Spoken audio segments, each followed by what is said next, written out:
Hello and welcome to a special edition of NCBA's Cattlemen to Cattlemen. I'm Kevin Ochsner. Thanks for joining us. For cattlemen and women, job one is protecting the health of their animals. Unfortunately, one of the costly threats to the health and performance of cattle is unseen and often undetected. Internal parasites can rob an animal of its health and deliver a hard hit to the bottom line for cattle producers. And once parasites do their damage, many animals never recover enough to reach their full genetic potential.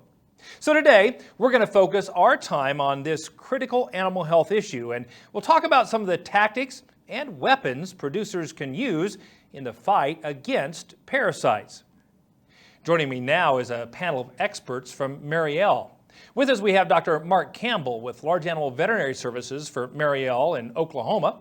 Dr. Campbell, tell us a little bit about yourself. Hi, Kevin. Before I talk about myself, I'd like to say hi to my family back in Pawnee, Oklahoma. First of all, my beautiful wife, Lacey.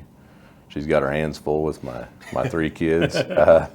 My big boy, Colt, and my twin little girls, Della Ruth and Frances Faye Campbell. You'll have to bring them the next time. Yeah, I don't know. They'd have this place torn up. But grew up in Alva, Oklahoma, up in northwest Oklahoma. Went to vet school and graduated from 2001 from Oklahoma State. Go Pokes. Then worked in Hennessy a year. Okay. And bought a clinic in Pawnee, Oklahoma, Pawnee Vet Hospital, and started with Merial 2011. So I've been with them about 4 years. I've been running cattle for almost 20 years. Well, over 20 years. Me and the bank have been partners on cattle for about 20 years. So, and now I'm here on TV with you good people. I think I've done pretty well from a boy from Oklahoma. Absolutely. We're glad to have you. And also with Merial and the Large Animal Vet Services is Tony Moravec. You hail from Nebraska, is that right? Yeah, that's right, Kevin. Go Big Red. Born and raised on a beef and grain operation in east central Nebraska. I went to the University of Nebraska for my undergraduate degree and then to K-State to vet school. Was in a mixed animal practice in Illinois and then Nebraska. And coming up on 9 years, I've been with Merial. I've lived everywhere between Tennessee and Oregon. Found myself back in Nebraska now, just half hour away from the home operation with my wife, Erica, and she's at home as well with our kids, Wyatt, Macy, Quinn, Levi, and Nate. Wow. She's got her hands really full. But it's great to be here. Thanks for the opportunity. You bet. We're glad to have you. And in addition to the Merial team, of course, we have a cow-calf operator from South Dakota, Brent Mason from Mason-Knox Ranch. Brent, introduce yourself. Thank you, Kevin. Our ranch was homesteaded in 1911. Currently, my wife Carmen and I and my sister and her husband, Bob and Darla Knox, own and operate a cow-calf operation there, as well as a beef replacement heifer operation and a grain farming operation in east central South Dakota. Outstanding. Well, we're sure glad to have you all. And let's get started with a few basics as we get into the issue of internal parasites. Dr. Campbell, I want to start the discussion with you. Why is it important for producers to deworm cattle?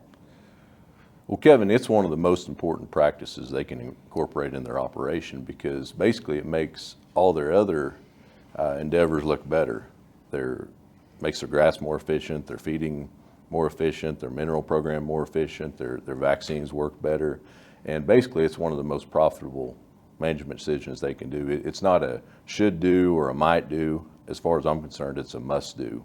You mentioned economics. Tony, I'd be interested, what is the overall economic impact in your estimate of internal parasites? It's pretty significant, Kevin. I mean, it's probably one of the biggest things you can do to add to your bottom line. Iowa State recently did a study looking at that economic impact, and they found that upwards of $201 per head of additional income that you could derive from deworming, and a lot of that comes from increased and improved reproductive efficiency. That's significant. That's not a lot of direct savings or costs that you can correlate and pin out and pencil out, but it really does add to the bottom line significantly. So I've always heard people say that there are some regional differences, however, and what would you say about that? Well, the parasite threat is consistent no matter where you live. In the southeast, in the high mountain area, you're going to have a consistent threat of parasites. The impact's going to be a little bit different, though. If you're fortunate and have a lot of feed, an abundance of feed, you can feed your way through a worm problem. They're still going to have some erosion and impact on the bottom line, but if you have a feed problem, you can't worm your way out of that.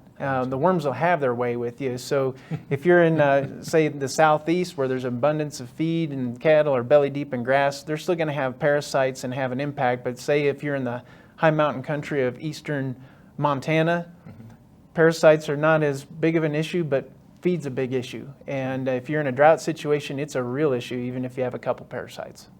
So, Dr. Campbell, you said this is not an optional practice in your opinion, but do you think that there are producers who don't recognize this need or maybe not as concerned as you'd like them to be about this? Some of them are, but probably the majority of them aren't as concerned as they should be because they look out their pasture, you know, like Tony was talking about, the cows are belly deep in grass, they look good. Cows look good, the calves look good. But they can't see the subclinical effects of parasites. It's an unseen situation where they're just not at the productivity of those cattle all the time. So I know timing is a critical issue, and what would you tell our viewers about what we need to understand in terms of overall life cycle of these parasites? that is something they need to understand because cows are picking up parasites when they're grazing. If they're out grazing, they're picking up parasites. When you're drinking coffee in the morning, they're picking up parasites. When you're cutting hay, they're picking up parasites. It's happening the whole time they're grazing. As long as that ground temperature is above 50 degrees, they're picking up parasites.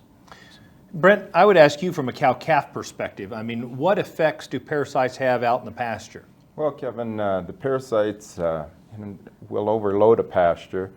With that said, as the cows graze, they get overloaded and loaded with parasites, and that's very detrimental to their weight gains and their reproductive cycles.